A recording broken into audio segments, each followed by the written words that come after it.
কঠিন এই শীতে অসহায় মানুষদের শীতবস্ত্র প্রদান করলেন তারকেশ্বরের শ্রী তোতাপুরী রামকৃষ্ণ আশ্রমের কাশিকানন্দ মহারাজ।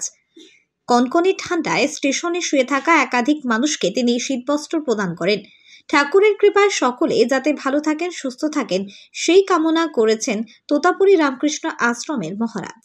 আজ রাত্রি স্বামী বিবেকানন্দের আদর্শকে মাথায় রেখে আজকে আমরা তোতাপুরী রামকৃষ্ণ আশ্রমের তারকেশ্বরে ঘুরে ঘুরে স্টেশন, বাবার মন্দির, বাস স্ট্যান্ড, রাস্তাঘাটে ঘুরে ঘুরে যেসব ঠাকুরের সন্তানেরা রাস্তাঘাটে পড়ে আছে তাদেরকে আমরা শীতের জন্য কিছু কম মূল্যে তাদেরকে ঠান্ডা রক্ষা করার জন্য চেষ্টা করছি। ঠাকুর মায়ের স্বামীজির কাছে প্রার্থনা করি সবাই ভালো থাকুক। তারকেশ্বরের সর্বপ্রথম মডিউলার ওটি যুক্ত hospital Tarakeswar Apollo multi speciality hospital. যোগাযোগ নাম্বার 03212276400 অথবা 9474147604।